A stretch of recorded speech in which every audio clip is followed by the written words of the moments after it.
नमस्कार, मेरा नाम है आकांक्षा मिश्रा। संस्कृति आईएएस के प्लेसेस इन न्यूज़ के एपिसोड 35 में आपका स्वागत है। जैसा कि आप सभी जानते हैं कि सीरीज में हम क्या करते हैं, तो चर्चा में रहने वाले स्थानों की विस्तार से बात करते हैं, मानचित्र के साथ बात करते हैं। इसी संदर्भ में आज हम चलेंगे माउंटेन मारापी की तरफ। कहाँ अवस्थित है, तो इंडोनेशिया के सुमात्रा द्वीप पर अवस्थित है। क्यों चर्चा में है, सबसे पहले उसकी बात करेंगे। जैसा कि आप जानते होंगे कि मारापी माउंटेन जो है वो रिंग ऑफ फायर का हिस्सा है, तो सुमात्रा आइलैंड के साथ साथ हम बात कर लेंगे रिंग ऑफ फायर की। तो आइए बिना किसी देरी किए शुरू करते हैं और देख लेते हैं खबर क्या है। खबर कहाँ से है, तो खबर है इंडोनेशिया से। इंडोनेशिया के मारापी माउंटेन में जो कहाँ अवस्थित है, सुमात्रा द्वीप में अवस्थित है, वहां पर देखी गई है ज्वालामुखी विस्फोट की घटना। जब ज्वालामुखी विस्फोट की घटना हुई उस समय वहां पर 75 लोग मौजूद थे। क्यों मौजूद थे, तो वहां पर लोग ट्रैकिंग कर रहे थे, पर्वतारोही मौजूद थे। उसमें से 23 लोगों की जान जा चुकी है और 52 जो लोग हैं वो रेस्क्यू किए जा चुके हैं। ये राहत की खबर वहां से आ रही है।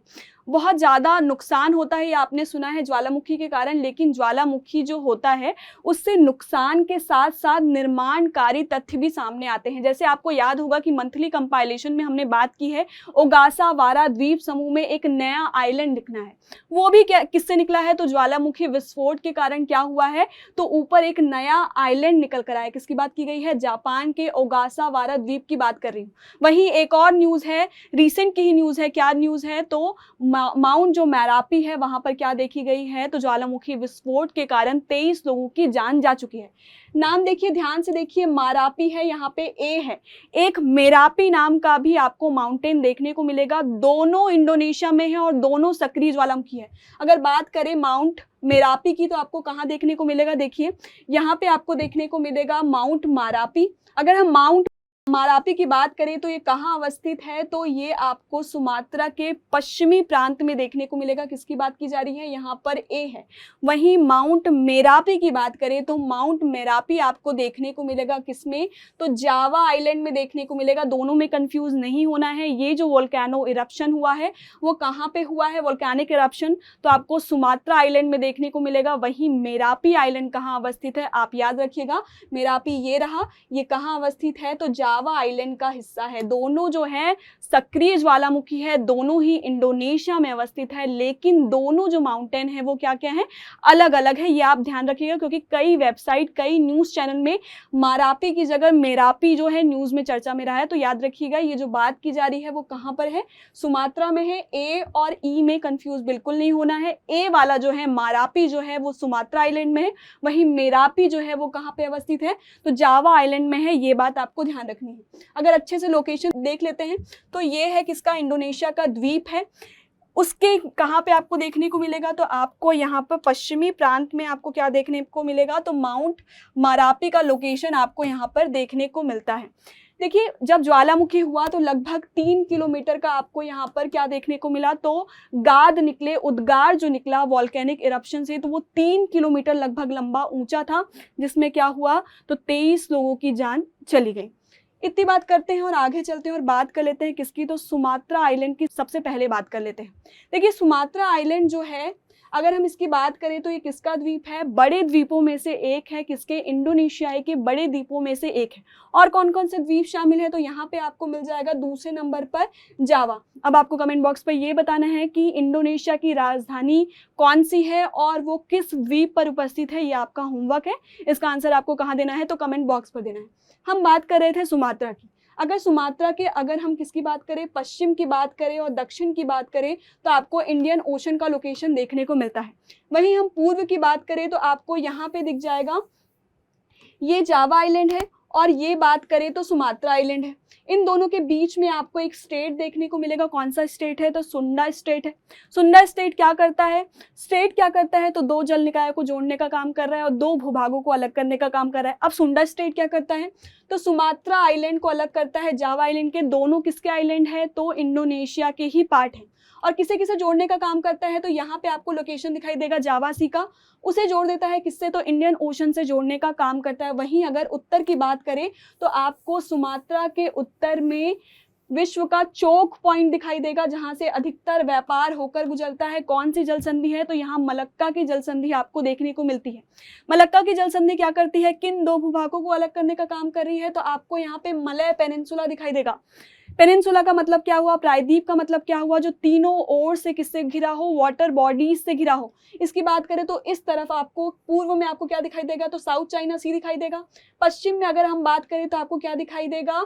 तो इंडियन ओशन या फिर आपको कह सकते हैं कि अंडमान सी का लोकेशन दिखाई देगा। वहीं हम दक्षिण की बात करें तो आपको मलक्का स्टेट देखने को मिलेगा। तो तीनों ओर से किससे घिरा हुआ है? वाटर बॉडीज से घिरा हुआ है, इसीलिए इसे क्या कहा जाता है? प्रायद्वीप कहा जाता है। और ये प्रायद्वीप अगर हम देखें मलेशिया के आपको दो पार्ट दिखाई देंगे। ये एक मलेशिया का पार्ट है और एक ये मलेशिया का पार्ट है। ये कौन सा मलेशिया है? तो वेस्ट मलेशिया है। ये कौन सा मलेशिया है? तो ईस्ट मलेशिया है। ठीक है, तो वेस्ट मलेशिया और किसके अलग करता है? सुमात्रा को अलग करने का काम करता है। वहीं अगर हम बात करें किन दो वाटर बॉडीज को जोड़ने का काम कर रहा है, तो साउथ चाइना सी को ये किससे जोड़ता हुआ नजर आता है? अंडमान सागर से जोड़ता हुआ नजर आता है। हम किसकी बात कर रहे थे? तो हम बात कर रहे थे मलक्का स्टेट की, जो क्या कर रहा है? तो मलेशिया को अलग कर रहा है। किससे? सुमात्रा से अलग करने का काम करता है। वहीं किसे किसे जोड़ने का काम करता है? तो साउथ चाइना सी को ये जोड़ देता है। किससे? तो अंडमान सागर से जोड़ता हुआ नजर आता है। हम कितनी बात कर चुके हैं? हम सुमात्रा आइलैंड की बात कर चुके हैं। इसके पश्चिम और दक्षिण में आपको इंडियन ओशन का लोकेशन दिखाई देगा। इसके पूर्व में आपको सुंडा स्टेट का लोकेशन दिखाई देगा। इसके उत्तर की बात करें तो आपको मलक्का स्टेट का लोकेशन दिखाई देगा। मलक्का स्टेट की उपस्थिति होने के कारण यहाँ पे आपको सिंगापुर भी देखने को मिलेगा। मलक्का स्टेट की यहाँ उपस्थिति होना इसे इकोनॉमिक तौर पर भी क्या बनाता है? तो पावरफुल बनाता है। साथ में अगर आप साइंस के सीरीज को फॉलो कर रहे होंगे तो आपने सुना होगा, मैंने कहा था रेफलेशिया नाम का फूल कहा था, जो दुनिया का सबसे बड़ा फूल है, वो आपको सुमात्रा आइलैंड में देखने को मिलेगा। यहाँ की बायोडाइवर्सिटी भी बहुत ज़्यादा रिच है। हम किसकी बात कर रहे थे? माउंट मारापी की बात कर रहे थे। और माउंट मारापी भी आपको कहाँ देखने को मिलेगा? तो सुमात्रा आइलैंड के पश्चिमी प्रोविंस में आपको इसका लोकेशन देखने को मिलेगा। ये क्या है? एक सक्रिय ज्वालामुखी है। अगर हम माउंट मारापी की बात करें तो देखिए माउंट मारापी जो है इसकी ऊंचाई कितनी है? तो 2891 मीटर की ऊंचाई है। साथ में मारापी नाम से ही पता चल जाता है, मारापी शब्द का अर्थ क्या है? आग का पहाड़। इसी से पता चल जाता है कि ये क्या है? सक्रिय वोल्केनो के रूप में कार्य करता है और 2023 के जनवरी महीने से ही ये लगातार सक्रिय है। इससे पहले ये कब सक्रिय हुआ था? तो 1979 में ये सक्रिय ज्वालामुखी के रूप में उद्गार किया था और उसके दौरान ही लगभग 60 लोगों की मौत हो गई थी। तो 1979 के बाद अब जनवरी 2023 से ये लगातार सक्रिय है। और लगातार सक्रिय होने का मतलब है आपके एग्जाम के पर्सपेक्टिव से बहुत ज़्यादा इंपॉर्टेंट हो जाता है। तो मार्क कर लीजिएगा और सारी डिटेल क्या कर लीजिएगा? नोट कर लीजिएगा। एक चीज़ जो है हम बात करने वाले हैं किसकी? तो रिंग ऑफ फायर की। जो आपको इंडोनेशिया के सभी द्वीप दिखाई देंगे वो किसके अंतर्गत आते हैं? तो रिंग ऑफ फायर के अंतर्गत आते हैं।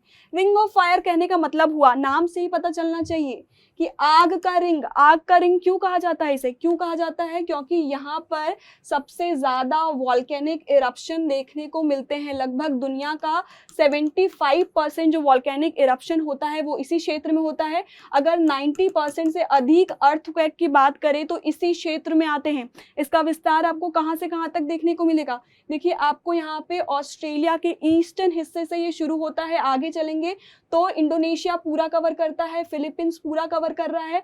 साथ में ही आप देखेंगे तो यहाँ पे जापान का पूरा हिस्सा कवर करते हुए यहाँ पे आपको एलुशियन ट्रेंच दिखाई देगा। यहाँ पे बहुत सारे ट्रेंचेस भी उपस्थित हैं। यहाँ पे आपको एलुशियन द्वीप दिखाई देगा। द्वीप से आगे चल के आप नॉर्थ अमेरिका के पश्चिमी हिस्से को कवर करते हुए साउथ अमेरिका के पूरे पश्चिमी हिस्से तक इसका विस्तार देखने को मिलता है। ये कितने किलोमीटर तक फैला है? तो 40,000 किलोमीटर तक लगभग फैला हुआ है, जिसमें लगातार क्या होते रहते हैं? तो वॉल्केनिक इरप्शन देखने को मिलते हैं। दो चीज़ आपको नोट करनी है, माउंट मारापी और ओगासावारा द्वीप समूह, ये दोनों जो हैं वो लगातार न्यूज़ में रहे हैं और आपकी परीक्षा के लिहाज से बहुत ज़्यादा इंपॉर्टेंट है। और दोनों किसका परिणाम है? तो वॉल्केनिक इरप्शन का ही परिणाम है। ठीक है, आगे चलते हैं और बात किसकी कर लेते हैं। देखिए जो रिंग ऑफ फायर है वो क्यों अस्तित्व में आया, क्यों बार बार यहाँ पे वॉल्केनिक इरप्शन देखने को मिलते हैं या अर्थक्वेक देखने को मिलते हैं, ये जानना बहुत ज़्यादा इंपॉर्टेंट हो जाता है। देखिए हमारे भूपर पट्टी में दो टाइप के प्लेट्स हैं। कौन कौन से प्लेट्स हैं, तो एक है मेजर प्लेट और दूसरा माइनर प्लेट। वहीं हम बात करें रिंग ऑफ फायर, यहाँ से यहाँ तक फैला हुआ है जिसकी हम बात कर रहे थे, वहां पे आपको मेजर प्लेट देखने को मिलेगा, पैसिफिक प्लेट। वहीं माइनर प्लेट्स की बात करें तो आपको देखने को मिलेगा जॉन दी फूका प्लेट देखने को मिलेगा, यहाँ पे कोकोस प्लेट देखने को मिलेगा और आपको नाजका प्लेट देखने को मिलेगा, ये सब। और यहाँ पे आपको फिलीपींस प्लेट देखने को मिलेगा। ये सब प्लेट जो हैं वो लगातार आपस में मूवमेंट कर रहे हैं, इसके कारण क्या होते हैं, तो यहाँ बहुत ज़्यादा मात्रा में आपको क्या देखने को मिलते हैं, वोल्केनिक इरप्शन देखने को मिलते हैं। अर्थक्वेक के लिहाज से ये जगह जो है वो बहुत ज़्यादा सेंसिटिव हो जाता है।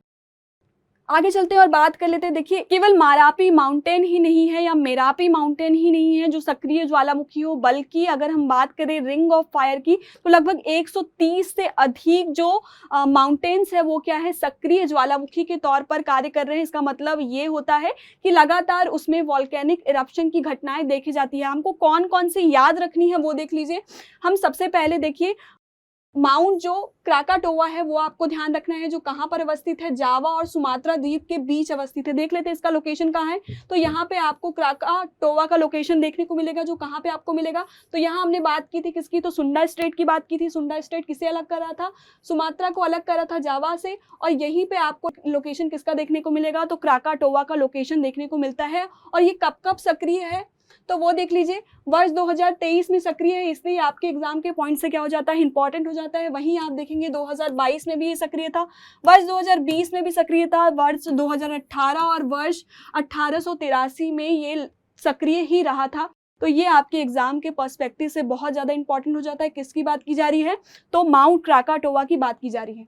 वहीं माउंट रिजानी कहाँ पर अवस्थित है, तो लोम्बोक द्वीप पर आपको देखने को मिलेगा। लोम्बोक द्वीप कहाँ पर अवस्थित है, देखिए ये तो हमने बात कर ली है सुमात्रा की, यहाँ हमने बात कर ली है किसकी, तो जावा की बात कर ली है।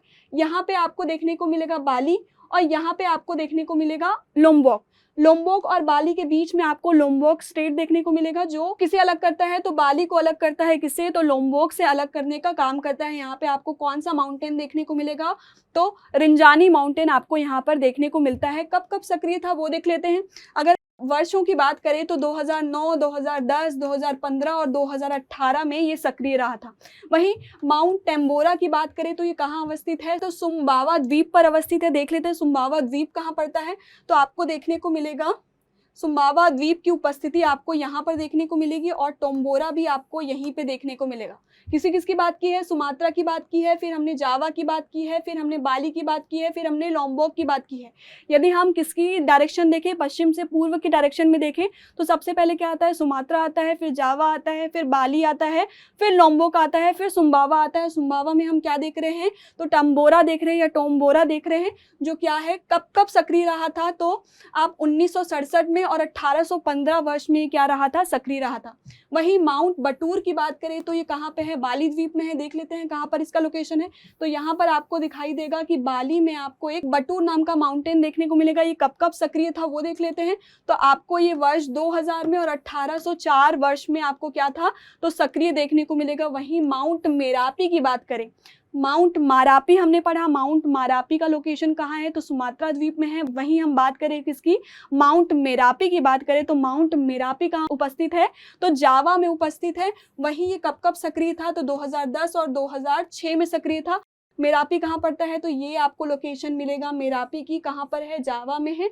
वहीं हम बात करें किसकी, मारापी की, तो मारापी कहाँ पे है, सुमात्रा में है। तो इतनी बातें आपको रखनी है ध्यान। और अंत में परंपरा के अनुसार आपके लिए एक अभ्यास प्रश्न, जिसका उत्तर आपको कहाँ देना है, तो कमेंट बॉक्स पर देना है। परंपरा के अनुसार ही चलेंगे, जो कथन सही है तो बिल्कुल बढ़िया है, और जो कथन गलत है तो क्यों गलत है ये आपको कहाँ बताना है, कमेंट बॉक्स बताना है। देखते हैं प्रश्न क्या कह रहा है। माउंट मारापी के संदर्भ में निम्नलिखित कथनों पर विचार कीजिए। पहला कथन ये कह रहा है कि यह इंडोनेशिया के जावा द्वीप पर स्थित है। वहीं बात करें दूसरे कथन की, तो यह वर्ष 2006 से लगातार सक्रिय है, ये प्रश्न पूछ रहा है। वर्तमान में यह इंडोनेशिया का एकमात्र सक्रिय ज्वालामुखी है, ये प्रश्न आपसे पूछा जा रहा है। कितने कथन सत्य है, केवल एक, केवल दो, सभी सत्य हैं, सभी कथन सत्य है, या कोई कथन सत्य नहीं है, इसका जवाब आपको कहाँ देना है, तो कमेंट बॉक्स पर देना है। तो आज के लिए बस इतना ही, मुझे दीजिए इजाजत, धन्यवाद।